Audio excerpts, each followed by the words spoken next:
How's it going? Welcome back to the Shot Clock Podcast. Sam with Scott Agness, Pacers reporter and Fieldhouse Files host and writer. Scott, how are you doing today, man? I'm doing well, Nathan. How are you doing? Doing great. I'm glad to have you on. It's great to talk to guys like you. I want to talk a little bit about your podcast, Fieldhouse Files. Mm-hmm. You talk Lakers on a daily basis, or not Lakers. Sorry, I'm the Lakers fan. I'm used to saying that with a lot of Lakers guests I have on. I was wondering this. How are you a Lakers fan in Indiana? So when I first got into basketball, I started out with 2K about seventh grade. Okay. And so you went the gaming route. Okay. Yeah. So I got into gaming and I asked my friend, I'm like, what's the worst team on 2K18? He's like, the Lakers. So I went to go to the Lakers to play for him on 2K. And then he's like, so how good are you? I'm like, I've averaged 50 points a game on this team. So I started loving the Lakers because of that and started watching Lonzo and Kuzma and all them.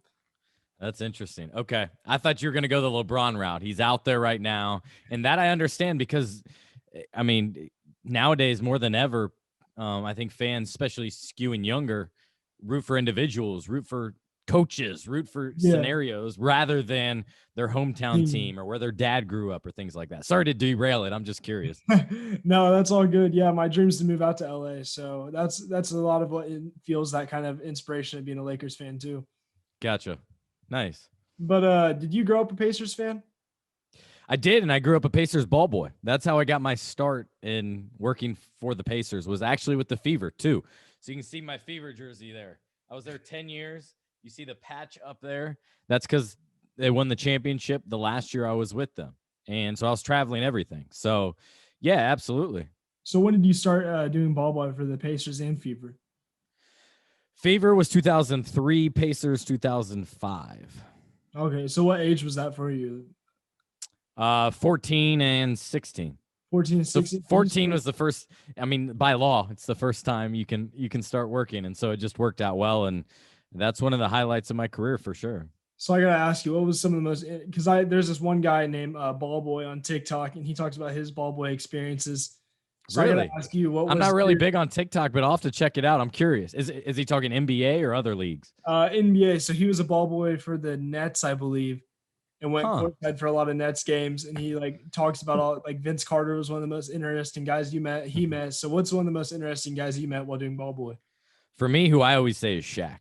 Shaq. Mainly because dude is just hilarious, entertaining. He'd make fun of me. He'd make fun of his teammate next to me, and he'd make fun of himself. He was just a jovial, fun-loving guy that didn't take himself too seriously. So, I mean, everybody kind of sees what he's about now. I'll give you this guy. One guy I flipped on was JJ Redick. Duke guy. He's admittedly was that ass. He was annoying. He was terrible to deal with. We see him in the NBA. We had so many good conversations pre-game and how he had changed and things he was reading. He started his podcast. That's a perfect example of a guy evolving, but also a guy that kind of just figured it out and changed a little bit and was different than maybe his persona that was 100 miles away. Which is crazy now because he's in the podcast business himself. Exactly. So we talked about that when I moved into writing. I asked him about that, actually, especially because the local tie here, Pat McAfee, started doing a podcast. I mean, obviously, it's huge now, but back then, he was doing video streams. I still remember he had a palm tree over his left shoulder. I remember those days. This was back, I want to say 2010, 11. Then he started a podcast and all that. And JJ Redick, to my knowledge, was the first active NBA player that had moved into that space. So I was curious why and what intrigued him about it and what types of conversations he wanted to have. So that was something I wrote about, I want to say 5-6 years ago. So I want to talk about that a little bit more. I mean, you hear a lot of the questions of what NBA players do you think would be good in the media field? There's a lot of them that go into play-by-play. Shaq went into analyzing along with Charles Barkley and Kenny, the Jet Smiths. So talk about what players do you think would fit in this current NBA would be good in the media? Yeah, there's a number of them, and I think we know that because nowadays they're talking more than ever. They can own their platform more than ever, right? Whereas before, it was reliant on a relationship with the local broadcast or a local radio station. You don't see it much anymore, but a decade or two ago, I mean, Peyton Manning has his own TV show for a minute while he was here. Jim Harbaugh had a TV show while he's here. Those guys wouldn't be doing that now. McAfee would just boot up the live stream and go live and own their platform. But to your question, Draymond Green's an obvious one. There's so many others that come to mind. I'm just not sure if they'd be interested. But I love Damian Lillard's candidness. I love having Spencer Dinwiddie. It's speaking about the Nets, who the Pacers play coming up. With the Pacers, Doug McDermott, really good. TJ McConnell's hilarious. I don't think either one of those guys will do that. I think both of them, if anything, would get into coaching. But there's so many guys, and I think that speaks to where this league is at. Yeah, your career, you talk about talking to a couple of the Pacers players like TJ McConnell. You guys have a running joke with Domantas Sabonis. You all call him Domas. So yeah, really, just a nickname. It's easier to write than Domantas. That's all. So what, like, talking to players on a day-to-day basis, really that's a dream for any kid. Like, especially me, I want to go into sports broadcasting. So that's a dream for me to talk to these guys on a daily basis. Really, what's that like for you? Yeah, for me, after a while, you just don't think much about it. As crazy as that sounds, it's more about, all right, what's my story today? What's everybody talking about? What's people not thinking about, but they should, and I should inform them about that. And it's everything from serious things on the court, like Doug McDermott excelling underneath the rim, how much he's cutting. It's not from three-point land as much, or his defense, versus let's have a conversation with Sabonis about Gonzaga and how well they might do in the NCAA tournament. And I think for me, one thing I try to do is find unique stories, find details no one else cares about or notices, or tell them why they should care about it. And then also, Nathan, the thing I love is finding those little stories and then having some fun too. I think so many times people are taking basketball. I think about the IU hire right now, like it's life or death. One criticism with Archie Miller is dude never looked like he was having any fun out there. Now there's a lot of pressures that go on. I get it with being at Indiana and being the head coach there, but you got to warm up, relax, drop your shoulders a little bit, interact with the alums, have some fun. And so again, I go off topic here a little bit, but that's the type of joy and the attitude in part I try to bring to my reporting. And remember, there's people like you that would love that one-on-one interview, or maybe you're wondering about that big Miles Turner block the other night. It doesn't really fit my game story, and I'm not really writing about it, but maybe you'd like his reaction. So maybe I'd get it from him. And now being on Zoom, it's a whole different element because one, all the reporters are on the same call. So it's the challenge of trying to have unique content whereas normally I might pull him aside after the game and get his reaction. So it's right now we're all just trying to make the best out of the current situation, but it is really fun, certainly. But there's some negative sides to it as well, of course, with any job. Yeah, I mean, you have your little setup. You talking about Zoom? You have your setup here for ISC and the Fieldhouse files. Which kind of how has Zoom evolved reporting in today's modern day? I think for one, it's when we, as reporters, we wait around a lot. And I think it's forced teams into more of a set schedule. What I mean by that is making up times here, maybe after a practice, and teams aren't really practicing much right now. For example, we're recording this on a Tuesday. Pacers didn't practice. So there's no availability. There was no Zoom call. But anyway, team might practice, say 11 to 12:30. We'd be there at 12:30. There would be times we wouldn't talk to anyone, that the doors to practice wouldn't be open till 1:30. So there's an hour you were waiting around, then another hour to do what you need to do because guys are going to keep shooting and then finally come over to you. So that might be 2 hours of 15 minutes of true work. So I think it's helped in that aspect. Where it's hurt is the uniqueness, the side stories. You're not just talking with guys often about, hey, why'd you change to those new shoes? Or am I seeing this correctly on the floor? It might not be a story, or it'd be like, yeah, you noticed? Here, let me tell you about it. Well, that stuff's not really happening in Zoom because one, if you start that, you're taking away other people's time.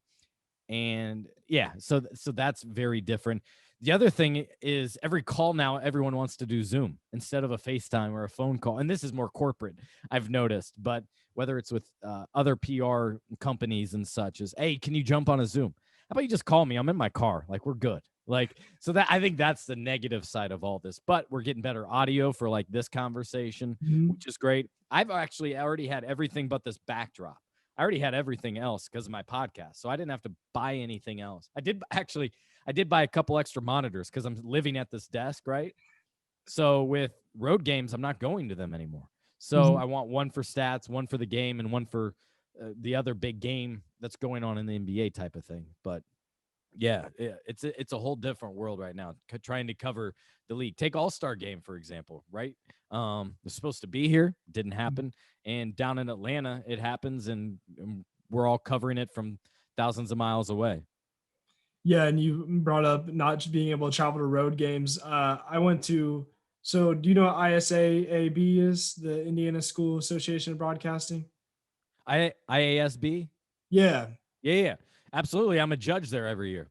Okay, so I actually entered into the competition this year for that, and last year Nice. I went into the competition, met Jeremiah Johnson right before COVID happened. I think it was like 4 days before, right Yeah, before I the was first. I was a judge that I think I went on a different day maybe. Yeah, I love it. It's at UIndy, right? yeah, UIndy, yeah. Yep. Yeah, So and because I was a student at that, now I want to give back, and so I do that every year. Anyway, go okay. ahead. But yeah, I went there last year, met Jeremiah Johnson, talked to him before the road games weren't like no longer like before reporters weren't allowed to travel to road games. Right. And I remember him talking about that. So kind of how different is that for you to not be able to travel to these road games, which is such a huge part of being a team reporter? I'll give you a perfect example. Last night, Pacers were playing on the road at Denver. Late in the game, Sabonis was upset about something. To me, it looked like he was upset about being pulled. He wanted to stay in the game. He's a competitor. If you know him, he's a guy that doesn't miss practice, doesn't want to miss anything. He was upset. It looked like he didn't want to be pulled. But the other side of that, which other people brought up too, was he was continually to be mad at the officials. Maybe it was the officials. Anyways, he was not made available post game. The PR staff picks who we talk to. So that's one huge thing. Normally, I go in the locker room, and as long as they haven't left, I can talk to whomever as long as they're willing to talk. Well, Domas wasn't available. I got no clarity on that situation from him directly. And I think that directly affects followers and people that want to read the Pacers and then my own work as well, because those are the little details, the insight that I try to provide. That's one small instance, but that's where everything suffers. Is there's no one-on-one conversations. There's no clarity on what the player saw. And the other thing is that because it's less informal, I think a lot of times guys just hurry through them. Hey, I got to answer 4 questions. Let's go, and then move on. Whereas when you're in person, there's more of that personal relationship. I think they see us on the other end, but I'm not positive, and that obviously helps. Sometimes the video stream, and when they played the Lakers the other day, it cut out. Nate Bjorken, Pacers coach, left. We didn't hear from Nate Bjorken, but 17 words, I think it was, after the game. Well, that's no help. They had just nearly played and beaten the Lakers, and we're not hearing from the head coach because of technology. That's not a good thing. So there's a lot of challenges that come with it. It's not preferred, but it's better than nothing. Do you miss any experiences like getting to travel with the team? Do you miss that a little bit about road trips? Well, to be clear, I'm not physically with them. So I'm Okay. not on the team charter. I'm not at the team hotel. I'm not at the Ritz with them. So I'm flying commercial. I'm up at 6 a.m. Doing a connecting flight to get there. So I do like the travel. At times it can be troublesome because, like, for example, the other night, team returning home from Denver, they had a nonstop flight overnight at like 1 a.m. and got home, I want to say, at 5 Eastern time. So they left at 1 local time. Well, I would have spent the night, wrote my story, and then probably left at 10 a.m., not get back till 12:01. By then, my day's half shot, whereas they were able to sleep in their own beds and things like that. So traveling with them would be far more glorious. We didn't do that. But yes, I do miss being on the road. Seeing for myself, for example, I talked about that Domas thing. My vantage point would be much different if I was watching that with my own eyes versus the tight shot of what the TV broadcast was showing us. That's the limited extent of what I could watch because of all that. So yeah, absolutely miss that for the most part. There's times you don't like traveling, mostly with the 5-game road trips or things like that when you're away 12 days. But no, it's a huge part of the job and it's important. I got to talk more a little bit about you judging IASB. Sure. I've entered into that for the past 2 years. Last year I entered in as a sophomore. This year I'm a junior, and I was the only sophomore in my school to enter into competition. Which school are So you at? Connorsville High School. Okay. So Yeah. I do got to ask, how do you guys go about judging? Well, do you know which specific contest are you talking about? So let's say, okay, so I Because, for entered. example, there's like plays by play, there's live news. Mhm. I've done 3 or 4 different ones. Normally, I do the play by play though. Okay.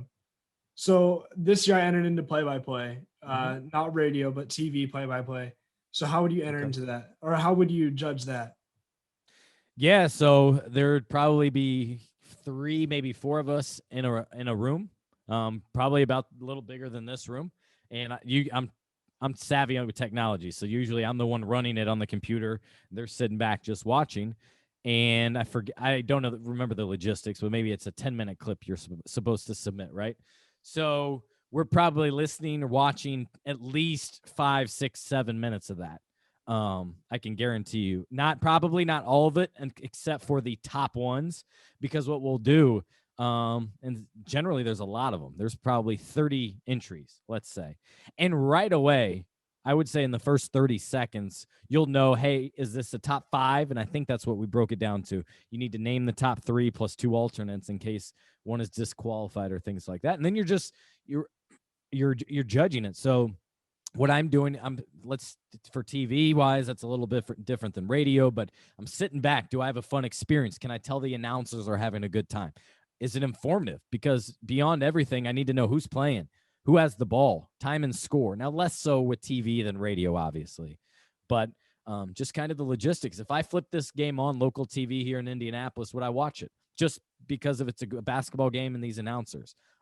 What's their flow? Are they keeping me up to date on everything? So from there, I think there's, I don't know, 10 different items that I'm trying to jot notes down about to keep up to date. For instance, are you clear? Are you time and score? Those sorts of things that I keep referring to. How's the audio sound? Is it produced well? Things like that. And then at the end of it, rating it. And then usually what we'll have to do, because there's many good ones, is go back through them. We'll kind of know, here's the main pile. Now let's go back through them and rank them 1 to 5. And you'll probably know this guy's a top 3, but much like Cassius Stanley at the dunk contest, at the All-Star game, the first guy, in fairness, usually gets docked a little bit because you need to set a standard, right? And so that's where I find it incredibly important to go back and re-listen to the top ones. And then it's fun. It's fun to see ticks of guys, because we all had them. It's fun to see. You can kind of tell some of their influences, I think, based on how they talk, and then also just what the latest group, like yourself, how they sound. That's future broadcast generation. So it's been a fun thing to give back and do once a year. Yeah, and so I got to make a little joke here, but Sure. so my slogan is splash. That's why I say every time someone makes a 3, I'll be like, Graham from 3, splash, and then like Okay. yell that. So do you slogans? Where does that get you? I think if it just, it doesn't add value to me. It also depends on the time and score, I think. For example, like Mike Breen does it, key fourth quarter plays. Yeah. You say splash, 1 minute to go. Now they're up by 4. Ooh, that brings me in a little bit, Yeah. right? Whereas first quarter, they're up 3-0. Maybe you don't need that, but I'm not taking that away either. I would have to see how it sounds. The thing I've always said about catchphrases, slogans, things like that, is you can tell when they're forced. When they're not forced, they can be really good. So I would say I don't have any catchphrases. I think I have a routine of how I love to start a broadcast. When I was on radio, and I kind of modeled this, one of my mentors and guys I looked up to was Don Fisher at IU, right? So he ends every broadcast, keep your head up, be vigilant, God bless America. Well, in college, I started Vigilant Sports. People may not know that, but be vigilant because of fish. Well, to end my broadcast, going back all the way back in high school, I said, be tenacious, be courageous, and always do the right thing. So long, everybody. You've been listening to North Central Panther basketball, blah, blah, blah, blah, blah. So to me, that was more important than a catchphrase. It was more of a cadence and setting an expectation for a start and the end of a broadcast. But to answer your question, I don't see anything wrong with it, but I wouldn't get caught up or try to jam them in there, because that's when it can lose its appeal. Yeah, and you've done a little bit of play-by-play yourself. So what's that experience been like to kind of add to your reporting resume? Yeah, I would say my reporting added to my broadcasting, because I've my first broadcast was back in 7th grade. I think my number was 154 high school broadcasts. I did all from sophomore, junior, senior year on. I did the football games, women's games, and men's game, boys basketball games. So that was huge. That's what I like doing the most. Hence the podcast setup. Hence the daily download I do there. While I love reporting and writing, nothing is better to me than being on air and sharing what I'm observing. And I think that's why I'm a good reporter too, is being play-by-play. You're sharing what you see out there. Make observations, notice the details. And so I think that's impacted my writing. So I enjoy all forums, but especially broadcasting. I'm gonna ask a little bit about ISC Sports Network. So is Fieldhouse Files partnered with ISC? Yeah, so I kind of have 3 different buckets type of thing going. I have my own site newsletter where I do all my reporting, writing. It's a subscription platform for people to pay for. Helps pay bills, all those types of things, right? So that's fieldhousefiles.com. Then I have the Fieldhouse Files podcast. And then new this year for this season, ISC, I got together with them and I'm doing a daily video, probably 5-6 minutes long, of what you need to know about the Pacers, right? So it's streaming on their site as well as on their Twitter and Periscope every single day. And I tweet it out. It's kind of what I say is it's a snapshot about what you need to know about the Pacers, about what just happened and what to look forward to. Oh, so that's really cool to me because last year around sectional time, so they came to Connersville for sectionals. Sure. And we hosted the sectionals tournament for the Class 3A in Connersville, and I got to run a couple of those games, got to run cameras for them. Nice. And I talked to him about a show. I was like, hey, I'm really interested in being an ESPN analyst one day. Just be an analyst and all. I'd love to do a show for you guys. So this is how the shot clock came about. Actually, it was supposed to be a show for ISC where I had like 24 seconds, kind of like pardon the interruption, where you have like a minute to talk about this one topic, and then the buzzer sounds, or you can go into overtime where you can talk more about that topic. So you have like a minute added on to the topic. So you have a minute 24 rather than just 24 seconds. And I talked to him about this idea. I'm like, hey, I'd love to pitch this to you guys. Love to do it for you guys. They agreed to it. So we did the show for him, filmed it, COVID hit, and then the show just completely wasn't able to happen. Yeah, it disrupted a lot, didn't it? Yeah. So, and then this is where I started this podcast, and I've got interviews with guys like you. Do you know who Trey Moses is? I don't know. So played for Ball State, now plays overseas. I've been able to play Xbox with Edmund Sumner before because I'm friends with his videographer. So all this because of doing this podcast. Nice. No, that's the right thing. One of my pieces of advice that I tell people like yourself in high school is right now there's no barrier to entry. So find something you're good at and figure out what you're good at. Maybe it's podcasting. Maybe it's play-by-play. Maybe it's streaming on YouTube, your commentary, a 10-minute video after whatever topic you care about.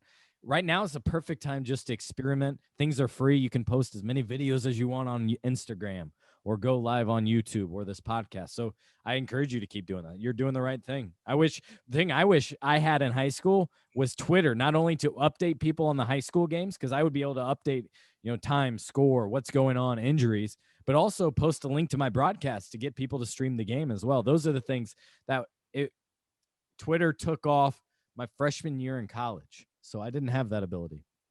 Yeah, and that's one of the things I love about Twitter is I feel like it's such a great app for networking, along with Instagram. Instagram has been great for networking as well, but Twitter is so easily accessible. It's easy to use, and I mean, you notice a lot of NBA Twitter is what they call it, where side of Twitter is focused on the NBA.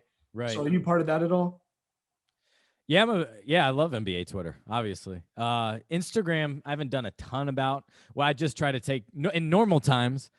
I try to take people behind the scenes. Here's what it looks behind in the locker room, or on the path, or here's Herb Simon's seat, the Pacers owner. Here's what it looks like. Or a lot of people have not been to the new renovated Bankers Life Fieldhouse. So what does it look like? So those are the types of things. I very rarely actually appear on camera there. I try to more say, hey, here's what I'm seeing. Here's through my lens what's going on. And I'll probably be doing that a lot this month about downtown Indianapolis and with the Final Four and Sweet 16 and everything being here. But yeah, Twitter's easily my favorite platform to network, to get info out there, to read and find great stories. So I'm a big proponent of that. I do got to ask you about the March Madness coming to Indianapolis, Indiana native.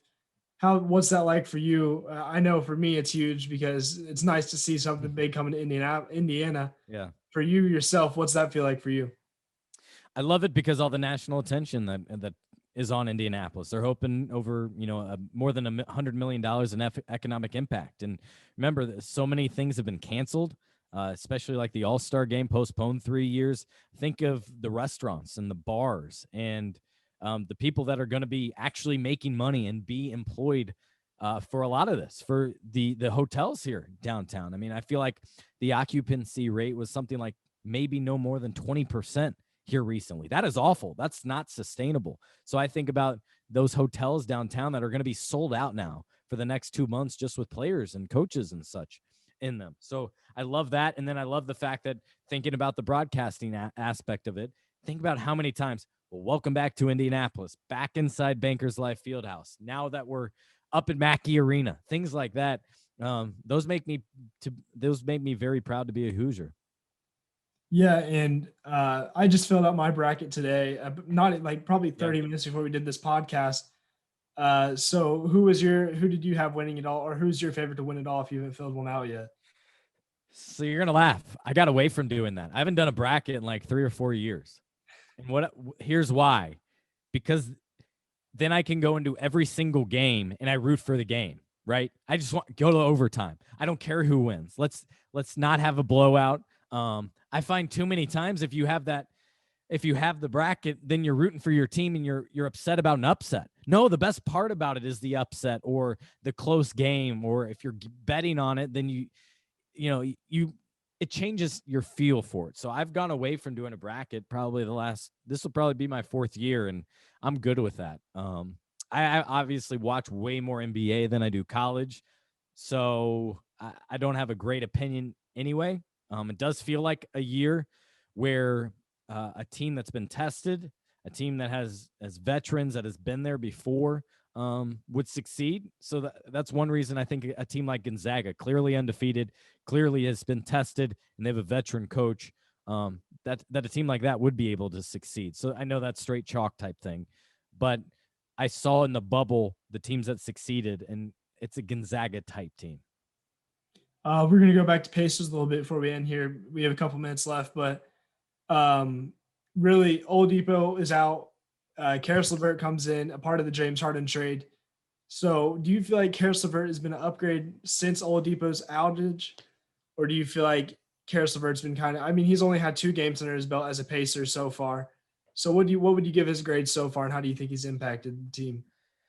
Yeah, I think it's been all positive so far. I think he breathes new life into this group, changes kind of the feel to everything. Things weren't uncomfortable, but they weren't comfortable, I guess is a way I'll say it, with Victor. The constant questions. It was the frequent question, are you going to play tonight on the second back-to-the-back? When we knew he wasn't going to, but he'd always not say that and say, well, we'll see. We'll see how my body. It became a game that all of us in the media, on the team, his teammates, just kind of got over quickly. And so, number one, I think that's been a boost. Just looking at straight impact on the team right now, no, it's not nearly as good as inconsistent as what Victor did, but also it's been 2 games, and the guys practiced with these guys 2 times max. Think about that. That's not even a preseason. He's not going to have a preseason or a winter break or anything, nothing to work with these guys. So outside of him, there's incredible continuity with this bunch, but he's new to the fold. I think this was the deal that they should make. I was all for it, because Victor was going to leave at the end of the year anyway. We all knew that. He was signaling towards that. And so they were able to get a likely all-star talent here coming up in a year or two for a guy that was leaving anyway. That's what a franchise like the Pacers has to do. So the fact that they only gave up Victor was a job well done. I got to ask before we close off here, where do I get myself a banners like that? One of those banners like that. I'm not sure. They hooked me up with it. ISC. Greg over there was very helpful and took care of me with that background. So that was nice. It filled up a nice little wall that was over here otherwise, because I got the nice jersey. And I got a little bookshelf sideways over here, but that kind of fills my space and is helpful because when I'm doing these daily videos, you want it to look a little nicer than I think your average video. So that's what I'm striving for. All right. Well, Scott, thank you for coming on. I appreciate you, man. All right, man. Thank you, Nathan. Thanks for checking out the Shot Clock podcast. If you like to listen, check it out on Anchor, Apple Podcasts, Spotify. My name's Nathan Shaw, and it's been the Shot Clock. Thank you for checking it out.